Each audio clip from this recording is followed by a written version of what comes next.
Chapter 1, Long Time No See.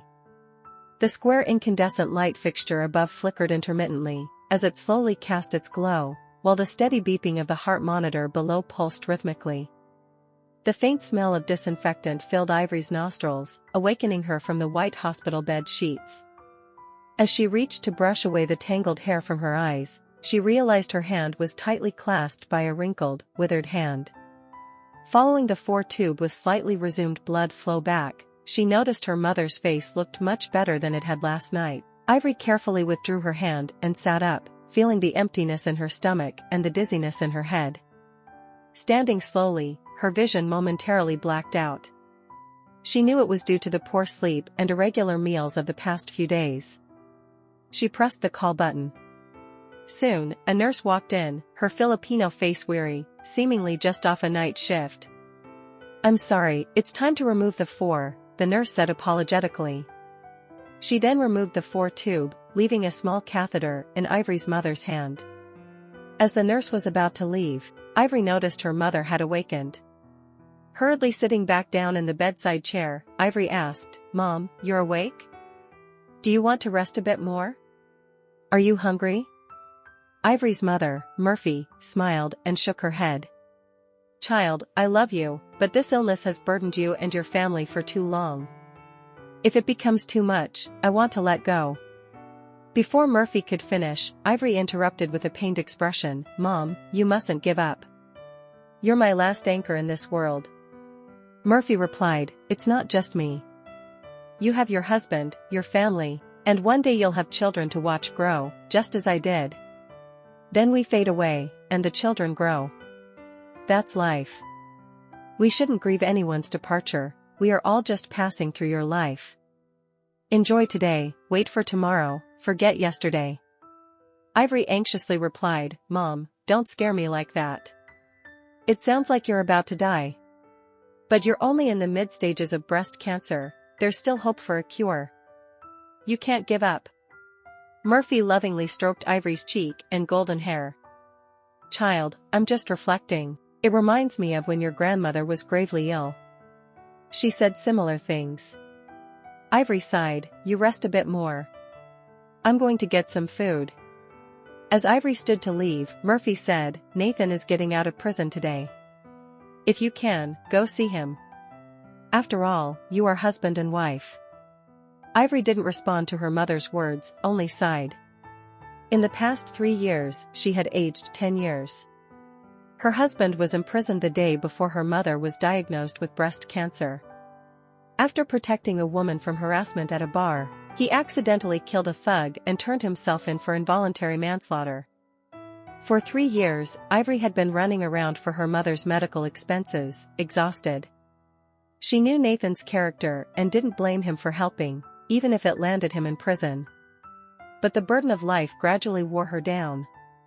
From visiting Nathan monthly, she stretched it to 2, then 3 months, until she barely thought of him. Passion faded, leaving a faint gray between them.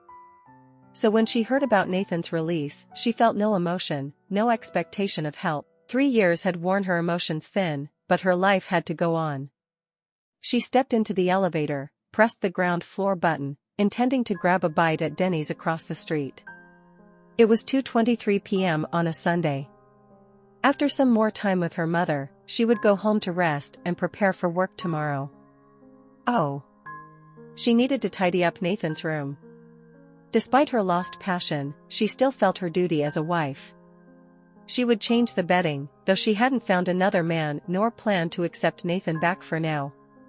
As the elevator doors opened, Ivory stepped out, a rush of damp, cold air blowing in from the automatic hospital doors. They opened and closed intermittently as people came and went. Walking forward, she bumped into a man wearing a worn leather jacket, reeking of heavy smoke. Bald, with sunglasses and a shaven beard, he wore a white tank top with military dog tags around his neck, expressionless. "Sorry, excuse me," the man said with a friendly, though not warm, smile. Ivory shook her head. "No problem," and walked on, only to hear him call out behind her, "Hello, is the inpatient department on the 2nd floor? I'm looking for Ines Murphy." Ivory became alert. Who was this man? Could he be an enemy of her husband? But would they harm a bedridden old woman? When she sneaked a glance back, the man was already following a nurse, the Filipino nurse, upstairs. You really take anyone upstairs, don't you? Ivory muttered to herself. No. She had to find out what was happening.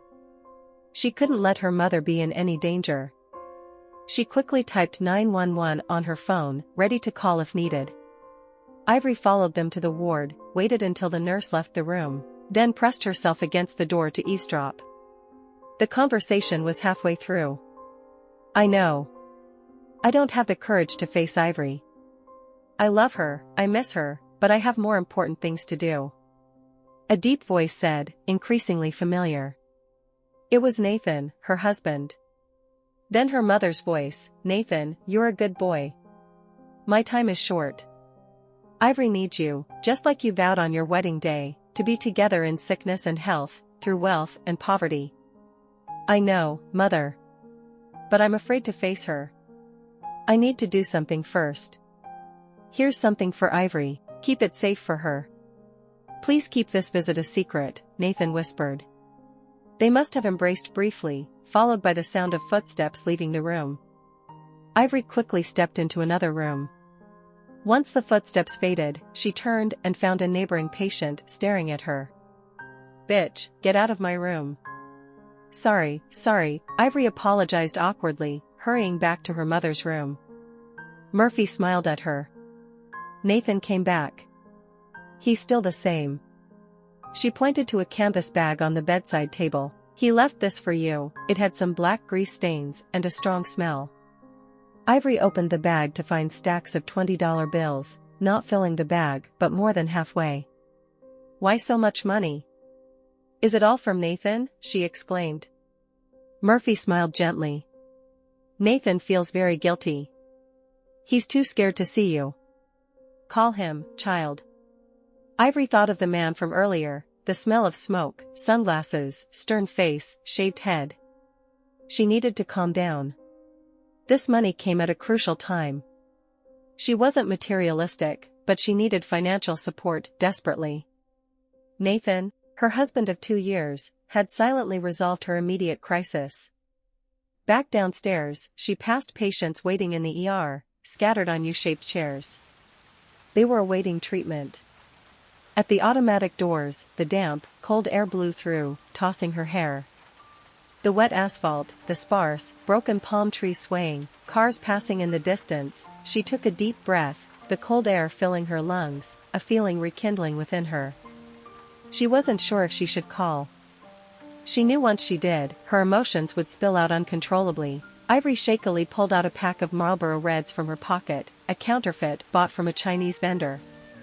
The past 3 years of stress had turned her into a smoker. She took one, flattened the filter, twisted the cigarette, flattened it again, then lit it. The heat filled her lungs, nicotine entering her bloodstream with the next heartbeat, reaching her brain, making her feel more awake. She took another deep breath, pulled out her phone, opened the contacts, scrolled from A to H, and found husband, a number she hadn't dialed in ages.